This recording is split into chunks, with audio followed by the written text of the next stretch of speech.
through up until 1990. Things changed in Eastern Europe, but also changed in South Africa. But before that time, it was impossible for South Africans to travel to Eastern Europe. So it was always, all the countries here, Czechoslovakia, Hungary, Poland, were kind of mythical countries. Did they exist or not? And so it's, for the first 40 years of my life, it was waiting to know if they could exist. So in a way, this is kind of seeing an imagined country. So it was really curiosity and wanting to see, and also the films of Kovácsnai, which I'd seen last year for the first time. And how did you meet this one? A friend who lives in New York was visiting his hometown of Budapest, and there he saw the exhibition at the museum. Yeah. And did two things. He wrote to me saying there's this Hungarian artist whose films you must look at, and he spoke to the curator of the exhibition saying there's a South African artist working in it. So it was very interesting for me yesterday to spend a lot of time looking at those films and paintings. It was so different from my image of life behind the Iron Curtain, this imagined grey life where one thought rock music was not possible. There couldn't be people moving through the streets like teenagers in 1960s in Budapest. So it partly has to do with a realignment of my thinking to understand, of course, people still had lives, they still had music, they still had, trees still existed. You must understand the image of the Eastern Europe from not just South Africa, but I suppose the whole West, was that it was grey concrete and trees had no leaves on them and people were downcast and overcast. And so I think elements of it maybe were right as a metaphoric sense of what parts of the society were, but of course there's a complete fiction also.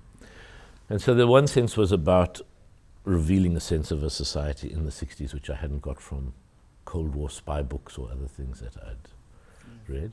And the other was the actual freedom of and experimentation and openness to ways of working, either with collage, either with this thick oil paint or and for me, the test always when I'm looking at someone else's work, not the test, one of the things I notice is there's some work which I think, okay, I admire it, it's fantastic, it's beautiful, but it doesn't move me in a way of making me want to go back into the studio. And seeing his work, my immediate thought was, oh, I want to be back in the studio making something. There was a kind of a collegial fury of creation, which is the main thing that I kind of got. When I used to paint, and as an art student I was a painter, it was always a question of what did the picture look like? Was I happy with how the picture looked? And with drawing it's completely different. With drawing it's a way of thinking aloud. So I needed a medium to find a medium that was as flexible as one's way of thinking. And some people can do that with painting. For me it was always too heavy and too slow.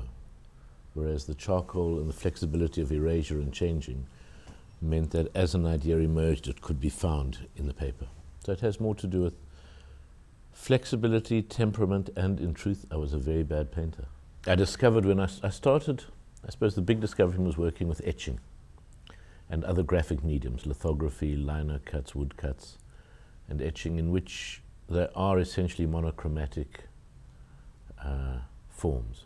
You can do a colored etching, but it's not its natural form. Its natural form would be a copper plate, black ink, white paper, and that's the terrain, like a book. You could print a book on green paper, but essentially it's black ink on white paper. And I suppose it was when I discovered that, it was like an enormous relief not to be thinking in color, not to be using color as a way of thinking. It also obviously relates to black and white photography, early cinema, which was black and white. So there's from the middle of the 19th century, well, you had graphics, lino cuts, engravings from 15th century as an essentially monochromatic medium. You had drawing, which was, whether it was red chalk or black chalk, essentially also monochromatic. And in the middle of the 19th century, you have photography, the beginning of the 20th century movies, which were also essentially black and white.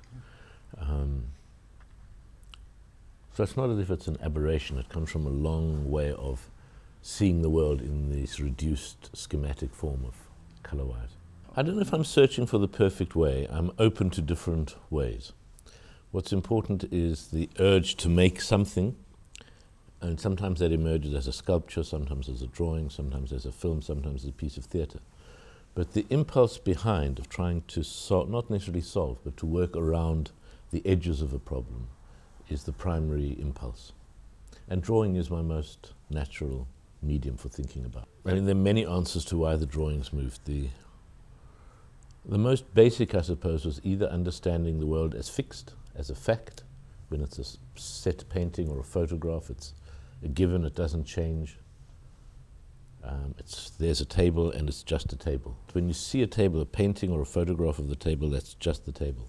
With animation, you can understand a table is one moment between a tree growing and being cut into a table, and the table being chopped up and burnt and turned into ash, and you understand the world as provisional, the world as changing rather than as fact. And I think temperamentally for me that was important to understand the world. But in a way you want to preserve the changing. I mean, this is your... I want to make the change visible. I want to make us aware of the work we do when we are looking, that it's not just a natural reception, that it's always a construction on our part also. That it's taking clues, either sound clues or word clues or image clues, and constructing the gaps, filling in the gaps between it, giving ourselves the illusion of coherence rather than understanding we are constructing a coherence the whole time. I had two phases of being an artist. The first one I was very much agitprop theatre, what was needed, what did trade unions need, what did the workers need to see. And at a certain point that just became too difficult to sustain. There's too big a gap between what I thought on behalf of other people and what I was actually interested in myself. So then there was a gap of some years, and when I came back to my studio it was on the basis that I had to be interested in it, it had to interest me, and if other people were interested that was good, but I couldn't think on behalf of other viewers. I would always get it wrong. People understood more and less than I expected. And in a strange way, when I got back into what was a much more subjective and a much more selfish saying, these are the images I want, in fact they became much more readable, they became much more connected to the world. So when I kind of allowed the world to filter into the studio rather than feeling the studio had to go out to meet the world. So they are connected to the world and to questions that do it, but in quite an idiosyncratic and not in a programmatic way. Part of that comes from the fact that the work is never made with a script or a storyboard or an essay in advance. There's an image or there's a question that intrigues me in the world, and in the making of the work is the attempt to try to understand it, or to move around it rather than to understand it, to keep circling it in the hope that it will reveal something of what it has